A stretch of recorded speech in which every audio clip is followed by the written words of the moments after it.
So when those prophets are speaking, they're doing so to try to bring the people into a life of relationship with God.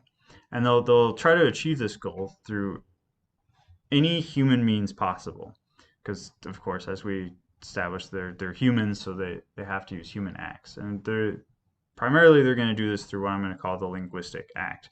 That is the act of speech. And when kind of scholars talk about this, they identify three moments and that happen every time we speak. And we do this all the time. We don't have to consciously think about it, but it can still kind of be helpful to kind of see what's going on when the prophets speak. And those moments are the locative, the illocative, and the paralocative moments. And the locative, that's what's actually spoken. So, like, for instance, if I say excuse me, the words excuse me is what's actually spoken. And then is the illocative, what I want to achieve, what effect I want to achieve, what intention I have in speaking. So when I say the words excuse me, I'm trying to get somebody's attention. My goal, my intention is to get somebody's intention. And then the paralocative act is what is actually achieved by what I say. So when I say excuse me, I actually achieve getting someone's attention.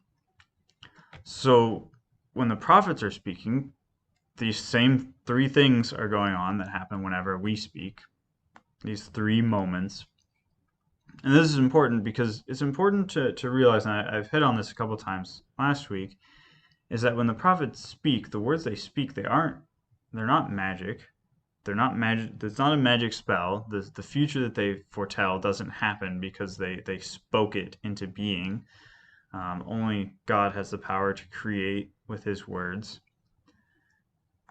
But simultaneously, kind of the other extreme is to deny any power, any force to their words and say when the prophets speak, it's purely rhetorical and they're merely just trying to instruct. Instead, it's important to realize that the force of the prophet's words is coming through these three dimensions. So in particular, through the illocative, through the intended result. So that the prophets have to match what they want to achieve with the words that they're speaking. And of course, we've already established that what the prophets want to achieve is the conversion of the people, the conversion to a life of relationship with God.